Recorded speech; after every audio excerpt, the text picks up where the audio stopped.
In this session, I'm going to introduce you to a useful feature in Power Query that lets you combine two data sources into one, creating a joined table in your data model that contains data from both original sources. For those of you who have done a lot of work in Microsoft Excel, this will probably remind you of a VLOOKUP formula or index match. For anyone with SQL database experience, this is equivalent to a join operation. We're still working with our Stephen Curry NBA shot data, and you should still have Power Query open at this point. In the last video, we cleaned up the shot data a lot, but I don't like the fact that all we have for the Golden State Warriors opponents are a bunch of three-letter abbreviations. If you pay a lot of attention to the NBA, maybe you already know what these abbreviations stand for. But to people like me who don't really pay a lot of attention to sports, it might not be that clear. So we need a list of the team names that we can add to our data model. We're going to add it by going to New Source in the Home tab of our Power Query ribbon and selecting Text or CSV. You'll find this list in your exercise files as nba_teamlist.csv. Because CSV files are plain text, Power BI sometimes doesn't recognize the column headers within the file, so we may need to manually promote them to become column headers. We can fix that by using the Promote Row Headers transformation on our Home tab. So you can see in our NBA team list that the abbreviation and franchise row headers are in row 1. And to promote the headers, I will just click the button that says Use First Row as Headers. Now let's return to Power Query and get to the fun part. You'll often need to combine data sources in Power Query, and one of the quickest ways to do that is with the Merge Queries transformation. Just as its name implies, this is very similar to the Merge Columns transformation that we used in our previous video. We're going to essentially combine our big CSV file of shot data with this new table of NBA teams. Let's start by selecting Curry shots from our list of queries on the left-hand side of Power Query, and let's find our opponent column and rename it as Opponent Abbreviation.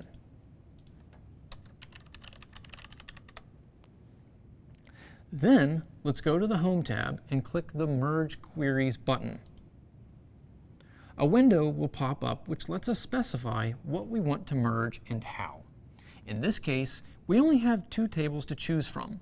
Because we started from the Curry shots data, it's already visible in the top half of the window.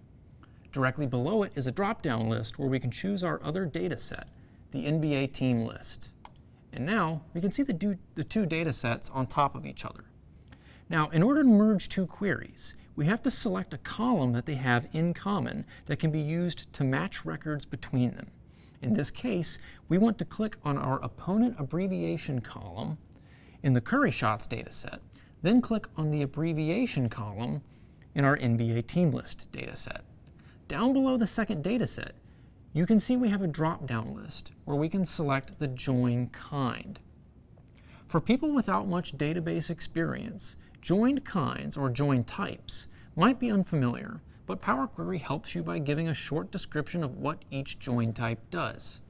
It defaults to a left outer join, which gives you all the records from your first table, plus all the matching records from your second table. This is what we want for this lesson, but take a look at the text just below our drop-down list, where it says the selection matches 12,039 of 12,155 rows from the first table.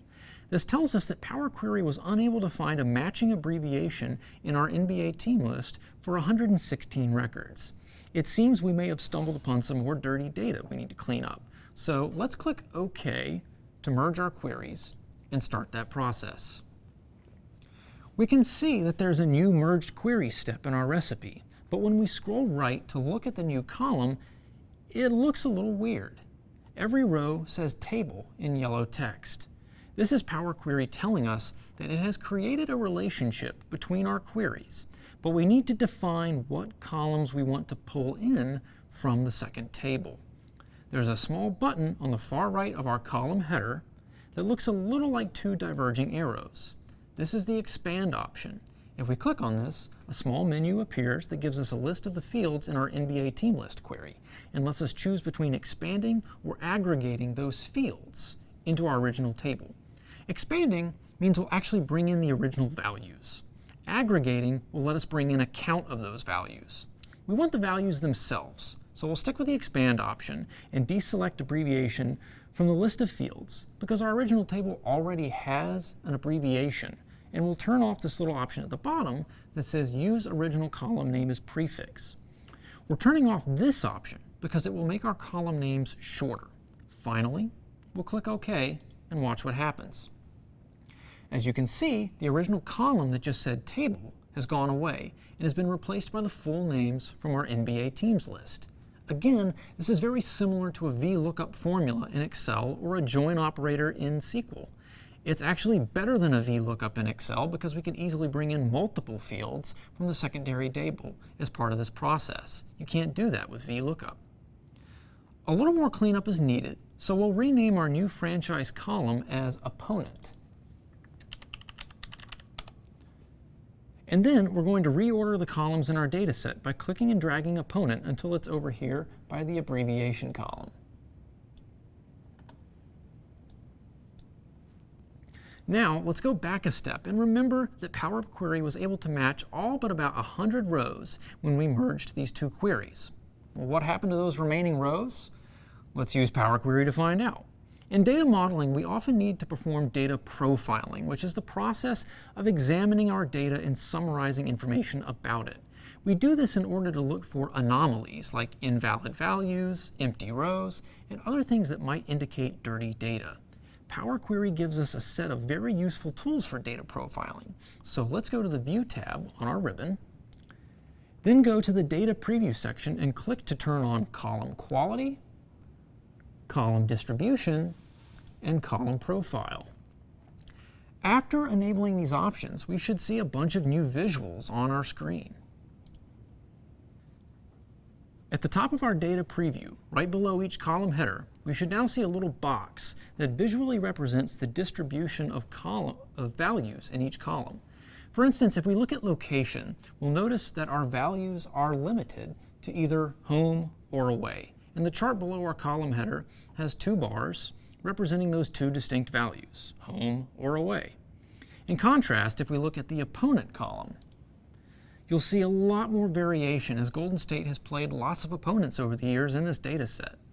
Above these charts, we'll also see the column quality feature, which scans the data and looks for valid rows, rows that cause errors, or rows that are empty because they have no data.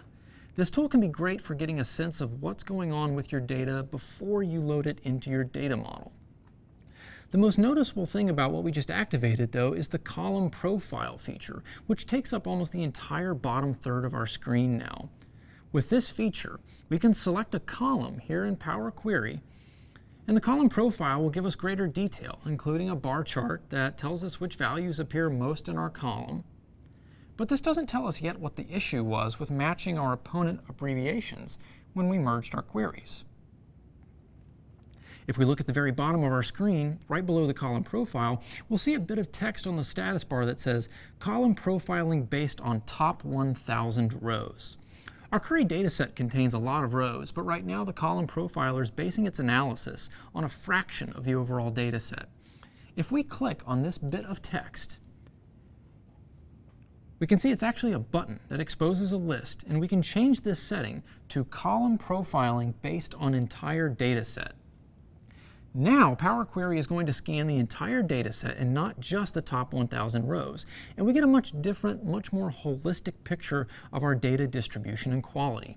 For instance, if we click on Opponent, the column profile shows me that we have more records in our data set with the Houston Rockets as an opponent than any other team in the NBA.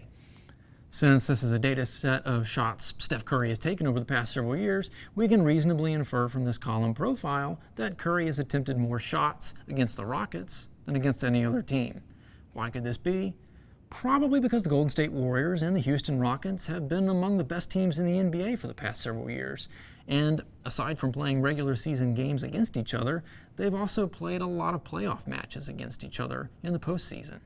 So Curry has had many more opportunities to attempt shots against the Rockets. See, we haven't even started working on our report yet, and we're already getting some insights. But notice something else in our column profile. Notice where the column statistics box says that 116 rows are empty, meaning we have 116 rows where there is no opponent in our data set.